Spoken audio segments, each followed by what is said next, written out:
Hi, I'm Gail Nowak and welcome. In my last video, I talked about two ends of the visibility dance, hiding out and powering through. So if you missed that, I will leave a link to that video in the description box below.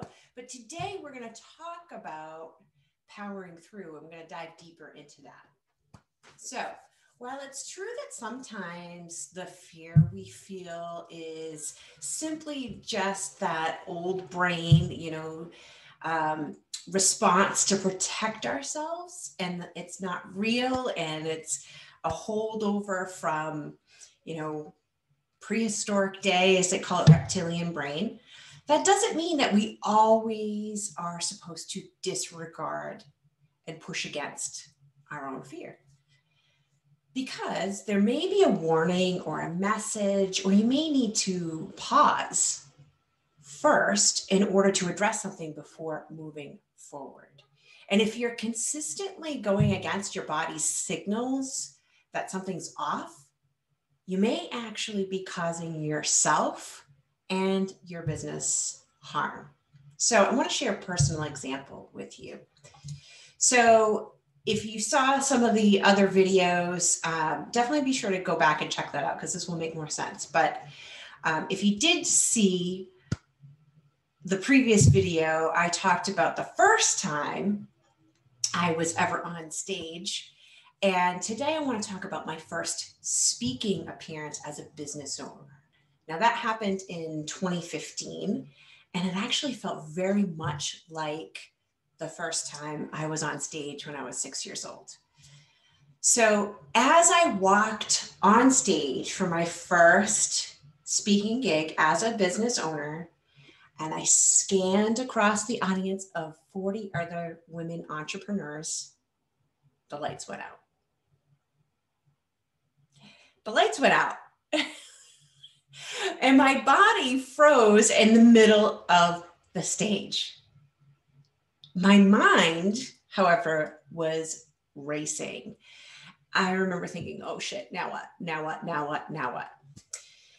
Now, I was already feeling anxious about publicly sharing a particularly personal and vulnerable story. Some of you may have actually already heard this story before, but this was the first time that I had shared it publicly in writing. This was the first time that I was going to speak it out loud. So I was already ramped up. On top of that, I was also grieving the unexpected death of a family friend. This was less than a week after I had gotten the news that she had passed away. So emotionally and energetically, I already felt off kilter. I was already amped up, and now the lights were off. And I just sat there for a minute. Luckily everybody else was in the same position. They were all kind of like, what's going on? What's happening? But it became clear after a few minutes that it might take a while for the power to come back on. And what I really wanted to do in that moment was run out of the ballroom, get in my car, go to my friend's funeral, which actually was happening at that very moment. But I didn't. What I chose to do is power through. At any time up to that point, I could have chose not to power through. But at each step of the way, I kept pushing and pushing and bypassing and ignoring all of the red flags and all of the signs that were trying to tell me that maybe this wasn't the right place or this wasn't the right time. And I ignored it. So after a couple of minutes went by, the lights were still off, I decided to just start my talk. Okay. And it wasn't awful, but it definitely was not my best presentation. That being said, a few of the women afterwards, they came up to me, they gave me lovely support and feedback, and several other women enrolled in my program. Another woman shared that when she was listening to my story, she had an epiphany about her own story that she wasn't telling. She's a professional speaker, and she actually reached out to me a few days later because she had made some changes with her talk, and it shifted her speaking results. And she was really excited about that. So here I was. I felt the fear. I did it anyway. And it sounds like it paid off, right? Except not really. The truth is, what happened behind the scenes, what nobody saw, what nobody else experienced except for me, is that I spent the next week ruminating. I was playing my mistakes over and over in my mind. I was judging myself harshly for it. I wasn't sleeping well. My nerves were frayed. I was carrying around a ton of guilt about missing my friend's funeral.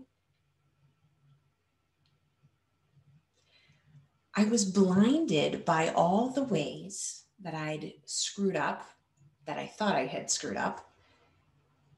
And I took no joy in what I actually had done right.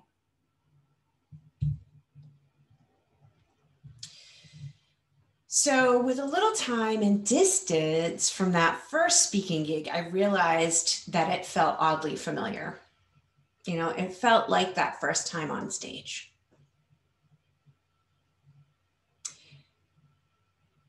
And I clearly hadn't healed some of those things from that first time on stage. It also felt like more. And what I realized years later, is that if I had just taken a moment to check in with what I was feeling in my body, in my heart, in that fear, in my emotions, instead of assuming that it had no place or no purpose, or it wasn't worth listening to, or I had already made a verbal and financial commitment, so there's no turning back now, right? Maybe you can relate to some of that. But if I had actually just taken a moment, even just one moment, to listen to what the warning bells were trying to tell me, I may have understood that I still needed to do quite a bit of healing around the story that I was now stepping out and beginning to share. So it went the way it went. Can't change the past. I took more of an immersion therapy type of approach with my visibility and vulnerability.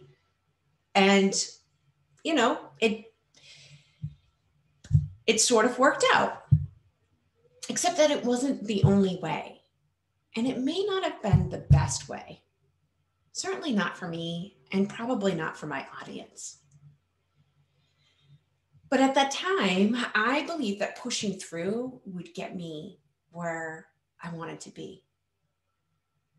And sometimes that works, right? Like sometimes it does take a little bit of an effort. I'm not saying that we don't need to push ourselves. And in fact, even me pushing myself did help. But what if I didn't actually have to traumatize myself that first time?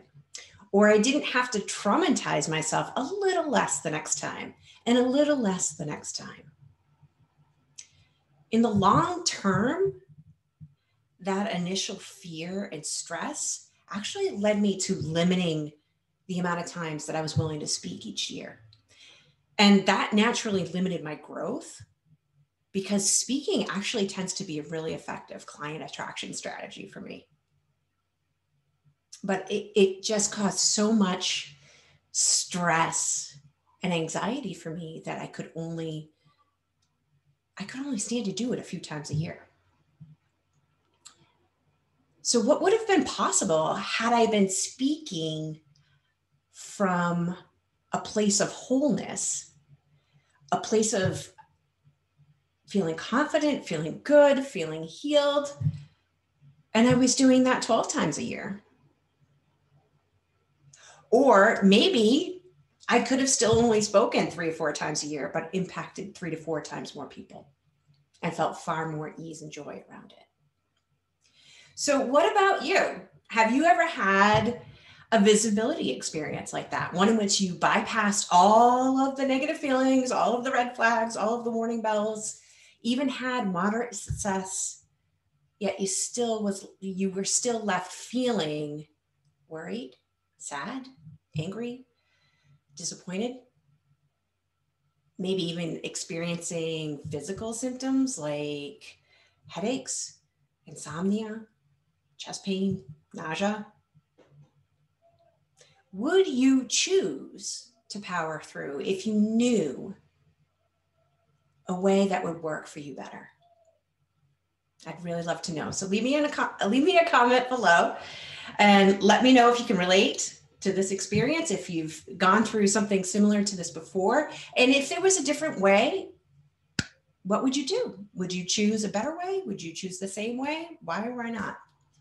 And if you'd like to explore what a better way might be for you, then I invite you to email me at gayle@thestorystylist.com. That's Gayle, Gayle, at thestorystylist, all one word.com, or you can shoot me a text at 978-308-9868. I'll put the details for that in the description box below too. Bye.